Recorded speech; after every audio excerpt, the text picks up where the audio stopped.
Act more like a girl. The multiple definitions of this is still getting introduced to me even after turning 25. You know, I've always been a tomboy, so growing up, competing in sports with my schoolmates was regardless of their gender. I was competing with the girls, I was competing with the boys because I just wanted to win. And somehow this behavior was completely acceptable till the time I hit puberty. But suddenly after that, I was expected to bring about a lot of major changes. Like I would frequently hear stuff like, "ये कैसे पैर खुल के बैठी हो?" or "यार, you're not a girl, you're more like a bro," or a straight out there imposition like, "घर का काम हर लड़की को आना चाहिए."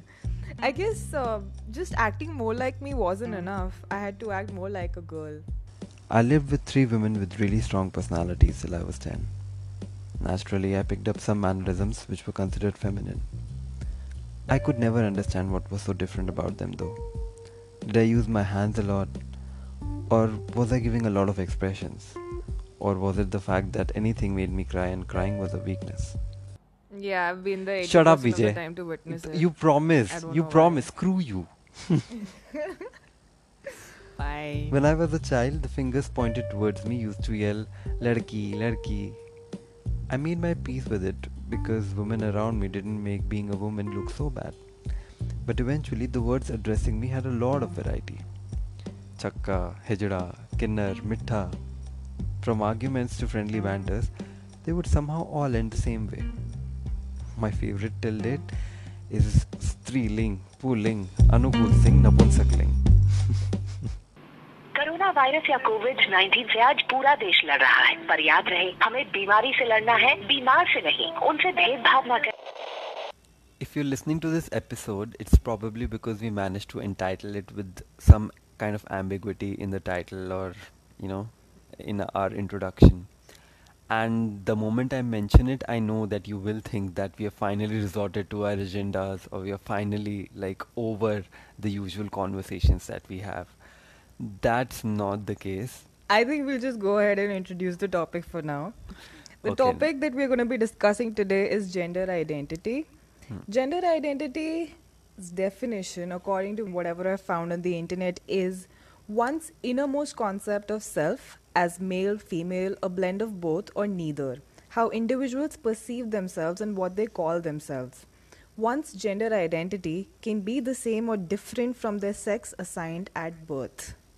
So, why do you think, Anukul, we've chosen this topic?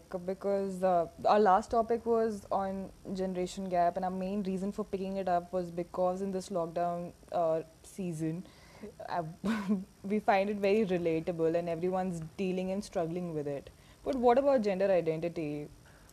Obviously, I think that a lot of people listening to it might feel that what's the need of talking about this to people who conform to normal roles and conform to normal gender roles. And if this is targeted towards people who are not able to identify as binary or non-binary or anything like that. For that, I would like to say that we don't come with any kind of disregard for people conforming to traditional gender roles. And like we respect your choice, we respect everyone's choices, and this is no kind of bashing on anyone.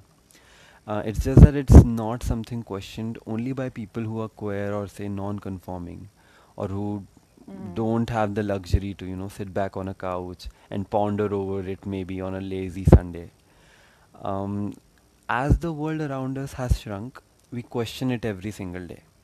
So, from working with or under the leadership of a colleague or say of the opposite sex, to feeling an angst of not being complete with yourself after a ruthless breakup. So, I think we grapple with our gender identity in more common ways than we actually acknowledge. Right. Like, I think I have even heard an anecdote from you, Vijay, regarding your struggles with in a relationship. What bothered me the most was that how conforming you can keep gender roles in a relationship. Hmm. So I have frequently been called the man in the relationship Hmm. because I thought that it was because of my tomboyish characteristics, Hmm. but you know, it's not only that. Like I could be behaving very femininely and all of that, but probably because I am making the final calls on a decision and Hmm. I am taking initiative on planning things. Hmm. All these characteristics and behaviors, and also Hmm. because I'm pretty outgoing and pretty blunt to put forward my opinion, Hmm. somehow these characteristics have been associated with the man. Hmm. And I don't think that is how it should be in a relationship, because you can't be confining to those roles all the time. In circumstances, I would want the other person to take that role and do the same thing that I would do in a situation, just because I am not in that place to do that role. And the image of a woman, I feel, is limited to, in terms of relationship, is limited to being the shy, the elegant one, a damsel Hmm. in distress, waiting to get rescued, and yet never taking a step to rescue herself. And Hmm. while I was talking to you about it, obviously there are those old Bollywood movies, and somehow maybe they portrayed the reality that was Yeah, not just during that Bollywood, time. not just Bollywood, even Hollywood. Old Yeah, movies everywhere across the border. Everywhere it was the yeah, same but thing. yeah. But what troubles me is that if I see it today, like in today's Bollywood movies, I really cringe at that kind of content. Hmm. Because we're talking about movies, I wanted to ask, so have you seen Abhiman, the old No, I haven't movies? seen Abhiman. And it was Mm-hmm. all about the fragility of male ego and how, because Amitabh was a singer and then Jaya Bachchan became a good singer. She was very good, and like suddenly she was successful in all their struggles and in marriage. Uh, Okay. and do you remember the movie Key and Ka? Oh yeah, yeah. I Yeah, don't so like that movie, nobody likes but that I movie. get the concept. Yeah, yeah. Nobody likes that movie. But so it was actually inspired by Abhiman. I just read somewhere. Oh, Yeah, okay. and so in that they actually switched that character, and like Karina was the one who was working, and Arjun was the one who Right. was in the house, and eventually Stay-at-home even husband. in his yeah even in even in his even what he did was that with his household chores he became like quite successful with it, and Yeah. Karina had a problem with that because she thought that he is somewhere like having it all. He is having a relaxed life while I sort of do all those things. So, Yeah. yeah, the reason why talked about this is wow, it's a little hazy in my mind now. I got so excited to talk about movies. कि Key and Ka, out of all of them, Key and Ka. हाँ तो basically हाँ तो उसमें ये दिखाया है even if you are a liberated woman or a man who's sort of fine with uh, letting go of those boundaries that the society imposes on you, the environments that you're in, they can like you can succumb to it very easily and very quickly. So at that point of time, I think it somewhere happens because people fail to identify their own anomalies in their traditional gender roles. Yeah. In terms of identifying their anomalies, maybe they do, maybe they're not okay with it internally, but somehow they see around and they see every person from their own gender conforming to those roles, and somehow they normalize it and they feel like this is okay, and you shouldn't be judging it or you shouldn't be questioning it. Hmm. What about you? What about you and your relationships? Uh, so I have I haven't been in a relationship for most of my life mainly, or most क्या all of my life. So जितने भी मेरे जितने मेरे ideas हैं ना relationship को लेके काफ़ी हद तक टीवी और मूवीज से हैं. And I remember Right. something that अगर if I think about my childhood, I have spent hours watching Om Namah Shivaya on DD. सुबह आता था, मैं बड़े ही अच्छे से देखता था केबल गाना नहीं था गाते ना हुए. तेरे वहाँ? नहीं, मैं डीडी वाला बच्चा है. तो I used to watch it in and out, and I got really obsessed with Lord Shiva and Parvati's relationship because they were a great team together. And Yeah. even though now thinking about the Hindu culture and Hinduism, they are the epitome of these gender defined roles. But for me, they were always playing this game of enabling and disabling each other, and facing the world together. And in a very, it's actually in a very like traditional sense, he was a wanderer, and she sort of tethers him to the material world, gives him a family. But there have been instances when Shiva and like Shakti they combine, and when they do, there isn't really a scope of definitions there. So it was then when I started, from there only, I had this idea that male and female is not material. It might be a concept as well. Like I can have masculine and feminine energy, and it is within me, and Yeah. I can be a single being if I want. So, matlab, and plus, then there were stories about Ardhanarishwar Avatar and all that stuff as well. But yeah, it was something that always grabbed my attention, and that's how I cultivated my thought as well. Wow, mythology never grabbed my attention in any possible way. Because cable आ गया ना आपके पास. ठीक है, digressing. Coming back, so when you were talking about having both masculine and feminine characteristics, you identify as a man. But when the society questions your every public move in this aspect, what conflict does it inflict on you? Okay. People either resort to actions in which they try to compensate for what the society is telling them to do, or what they do is they give in to what the society is inflicting. See, eventually, after a lot of hit and trial, everyone finds themselves. For me, that happened as well. Like, I have always been a man, I am a man, and I'm very confident about it, and I have always been very comfortable in it. So, the issue that arose was again interacting with the society. So, what happened was it became very difficult for me to connect with men, especially men of my own age. And I could never sort of have that group of guy friends in generally. And because again I felt I didn't belong, maybe I was different or something like that.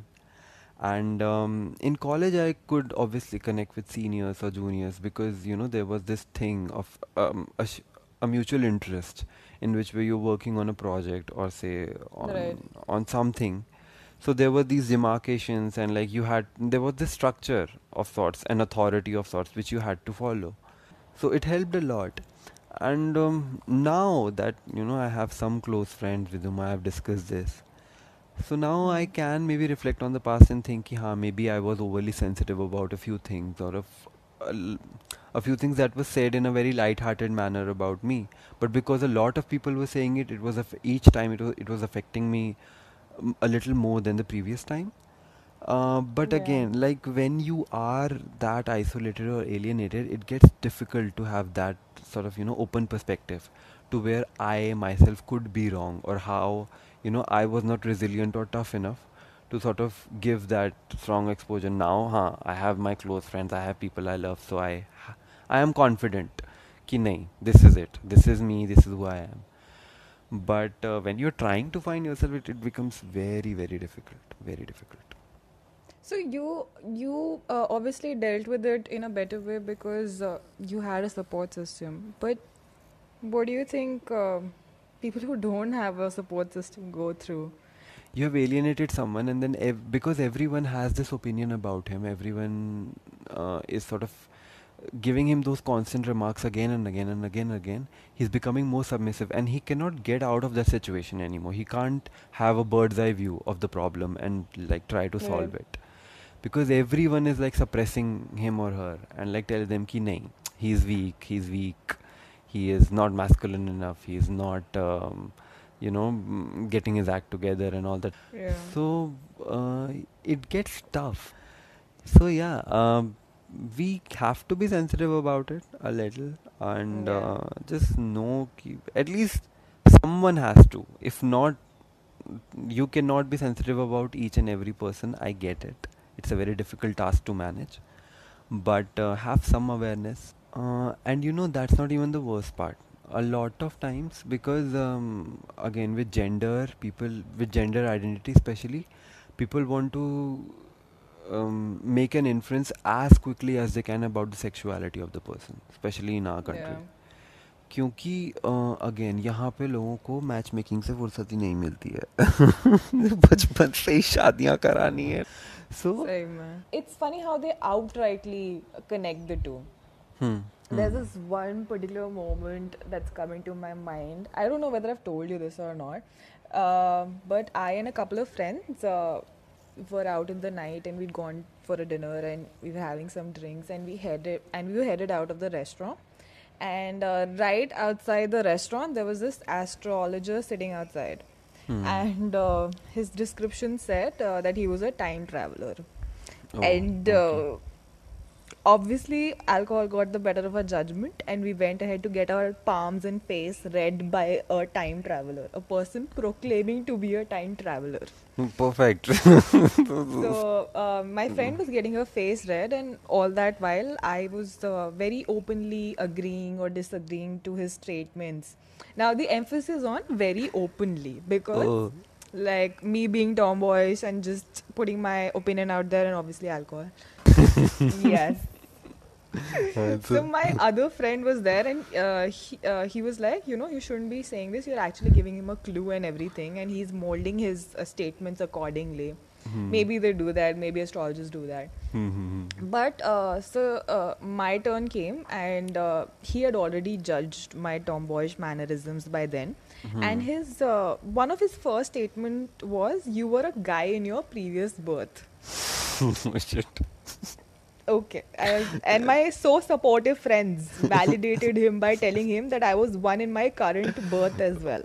So he then said that he also wanted to be cautious of what he was hinting at. So he said there is a possibility that a lot of girls might like you, clearly indicating my sexuality from me being tomboyish or me being a boy in the previous birth, according to him. So So तूने क्या बोला? Better than dying alone, bitch, and being a time traveler and wandering around in the past telling people. I was just appalled by the general mindset of people that if you're a guy with some feminine mannerisms, people are so outrightly calling that person gay, and if you're a tomboy, you could be a lesbian. Creative. In general, like when you said ki haan, there were times when you were fine with it and there were times when it really bothered you as well. How did you deal with it eventually? With gender identity and you being tomboyish, basically. Yeah. In college, I don't know why, and I've been guilty of this, but in college, being tomboyish was considered cool. You entered the bro club where the girlfriends of male friends were insecure with every other female friend except you. And I don't know why, but it felt like a great thing. So being a bro was chill and cool, and while being too girly was considered too much of a headache. Haan. And I have often explicitly said this, that I'm not like other girls, and like even with my friends, I'm like, my friends are also not like other girls, they're also bros, and that I'm chill and I'm not high maintenance. But today I stand for exactly the opposite. It's okay to be high maintenance. It's okay to demand things out of a relationship. Being called you're being such a girl in a demeaning way is not cool. Like, I am a girl. I will act the way I want to. I will spread my legs and woman spread in the metro or in e-rickshaw as much as I want to. Why is it called man spreading? Like, everybody has a right to sit comfortably. True. So that doesn't make me more or less of a girl. To deal with it, I feel making things gender neutral is probably the way forward. Perceiving any person of what he's doing, of his mannerisms, regardless of their gender, just that person's just being himself or herself. Whenever he is saying something, he's portraying something, he's dancing, whatever he's doing, he's just being himself or herself. And that's, I feel, how things should be looked at. So the way I dealt with it was, first of all, I saw ki who are the people who actually questioned this thing about me, or who were worried about me. So Yeah. I confronted my relatives first. एक तो because I have a very strong ego, I'm working on it. तो I remember कि किसने क्या बोला है और किस point पे बोला है. So I actually confronted them. I confronted a lot of people and I asked them कि अच्छा why did you say so? Yeah, what did you feel? So they were like my father was not here and I was being raised only by like mother and sisters. So they got a little worried कि he will have like mannerisms of a girl and everything. So they wanted to pinpoint it, you know, कि मतलब मेरे घर में पिताजी नहीं थे तो मेरी माता नहीं रेस कर सकती थी किसी पुत्र को. मतलब वो तो छोड़ो, फिर तो उससे तो मेरा और माइंड वर्क हो गया कि यार मेरी मम्मी के ऊपर क्वेश्चन कर तो तुम ये क्यों बोल रहे हो मुझे. हाँ, पेरेंटिंग स्किल्स को क्वेश्चन. हाँ, मेरी वो भी मेरी माँ की. मेरी माँ की. so basically so basically तो ये हुआ. so उससे मेरे को वो होने लगा कि it was the very first time I realized कि how hollow and empty their assumptions are and how futile they are. In my own personal life what I did was कि हाँ मतलब मैं I joined ballet, I did jazz and I was like ठीक है भाई, तुम्हें मैं feminine लग रहा हूँ, तुम्हें मैं delicate रख रहा हूँ, मैं fem jazz करेगा. तुम बोलो अब इस पे. And बोला like even colleagues with me, I posted a few videos मेरे dance की and they were like छक्कों की तरह नाच रहा है and I was like yeah bro thanks. वही एम कर रहा था. वो सैस ही चाहिए. मेरी टीचर ने मुझे यही बोला कि have some sass, give me performance. So giving myself that time it really help me I think because I एक तो बैले करने में the strength you need you know उसमें फिर ऐसा नहीं लगता इट्स अ मैंस वर्क और अ वुमेन्स वर्क, सबकी उतनी ही लगती है but so yeah it gave me a lot of perspective ki strength and all these things they are not, it's like you don't have to prove anything to anyone. It's your own thing and as long as you are sure about what you want it doesn't matter. Going forward in alignment with the format of our podcast, we have another guest today. Her name is Soumya Johri. Soumya is currently a research scholar in Women in Gender Studies at Ambedkar University. She has studied history as a bachelor's and also majored in it. A major part of her current thesis deals with the different experiences of women prisoners in colonial India. She is forever interested in questions of caste and gender and aims to practice her learnings from the discipline into everyday experiences. Welcome to Late Night Rant, Soumya. The first and the very obvious question that comes to my mind is that why do you think a study like gender studies was brought about in the first place? It started with women's studies courses, and as a matter of fact in 1972 there was a towards equality report that was prepared by the government of India for UN, and there the status of women that came out of the report was very very shameful and deprivating, and despite so many years of independence it was really shocking. And government at that point of time, along with educational institutions, UGC, invested a lot of funds into running women's studies programs, women's development programs. So in fact SNDT University offers a very famous and quite old women's studies curriculum. Apart from that, I think in the 20th century we are seeing growth of gender studies. In fact, it's still a debate among scholars regarding whether we should just let it be women's studies or call it gender studies. But because both at in their own way add on to each other, women and gender studies, and we rely, or gender study courses rely on feminist methodology more than anything, and it has remarkably reshaped our understanding of how we understand the world and the society. Talking about women, when do you think this polarization of the two genders start? Like in general, when did we as a society fail to identify our own anomalies or you know our own self in general, and when did we sort of bifurcate it into men and women and like set up those boundaries so distinctly and so sort of clearly? So as far as the polarization of the two gender into clear-cut distinct constructs is concerned, I think we see it from late 19th century, when India is under colonization of the British, and there is a movement among the nationalists, or an attempt to start a movement in the late 19th century with the formation of Congress and all, you know, to fight back the colonists. And this is also because the construction of masculinity and femininity is very relative in this context, amongst, like, as far as in comparison to the British and the Indians are concerned. British always saw Indians as feminine, so they projected themselves as the masculine part as far as the empire is concerned. So we see from early 20th century, late 19th century, there's this clear-cut distinction of public space and private space that is taking shape among the Indian middle class and among the nationalists.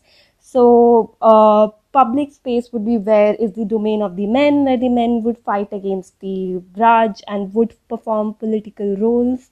It's outside of the home, and whereas private was considered to be the more feminine, the more natural, and the more more delicate and reflective of Indian civilization, which again we, because the concept of honor was attached to the body of women and they have to be protected, and that has to be protected, and only Indian men would have hold over or judgment over what happens in the private sphere. So we see this Victorian notion of public and private sphere taking shape into Indian psyche also, and so as to project yourself as the more masculine, and more and more the ideas that are attached to femininity and masculinity starts taking stronger shape during this period, and in terms of Victorian notions, and so that it acts as a counter challenge to the British also, that we could take care of our women,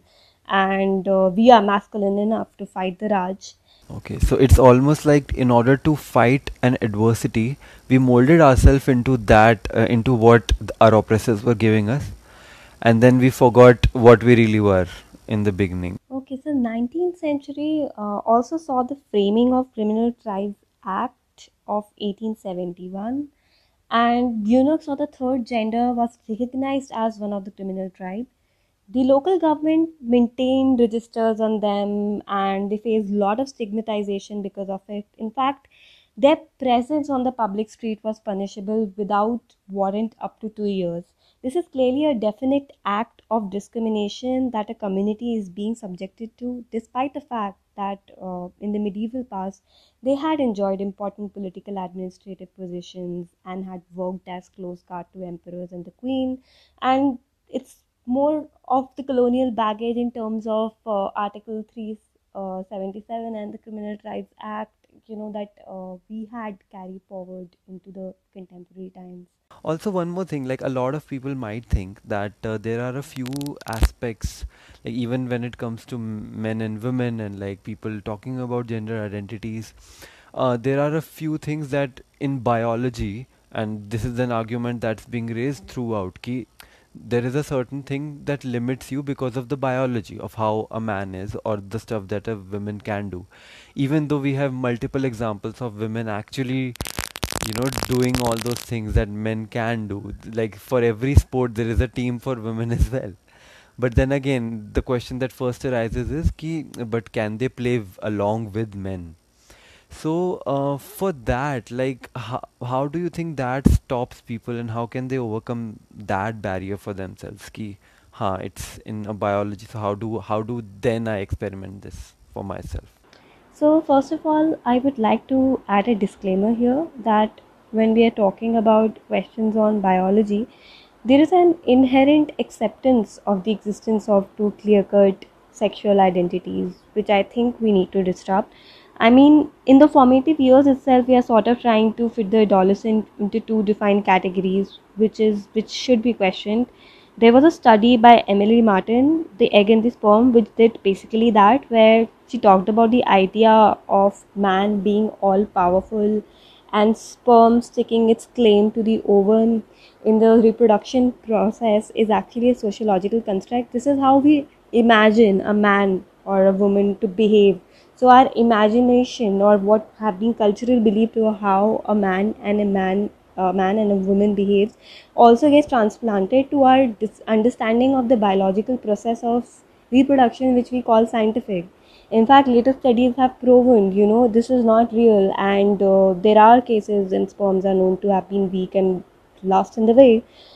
Moreover, our own biological compositions are very unique. It's the role of testosterone and estrogens that defines the nature of masculinity or feminine element in our bodies. I mean, we all know women with beards and more muscular stature, and that is because of the presence of what is called male secondary sexual organs. To be very honest, for instance, where would we fit Hina Das in this? I mean, you remember the controversy, right? She had too much of testosterone element in her body, and therefore there was a question whether you could actually put into her a definite sports category of women. It actually points out to the entire erasure of another category altogether, that are the intersexuals. I mean, where would you place them into the so-called biological defined sport teams of either men's team or a women's team? Also, it puts a lot of pressure on the third gender to make a claim of being a trans man or a trans woman, because that is how our sports teams have been designed over generations, and it basically is very discriminatory, and it points out to the erasure of multiple biological possibilities that actually exist in the society. Yeah. I mean, in fact, that's what we were saying also. Ki like, why not try different stuffs? In fact, people have actually taken exactly opposite of this thing. Ki there must be, ki in guys there might be some estrogen level, because even when I go to the gym, people are like ki estrogen come hai, so let me take testosterone boosters rather than like trying to work on, or just figuring out ki how you can actually work it out physically.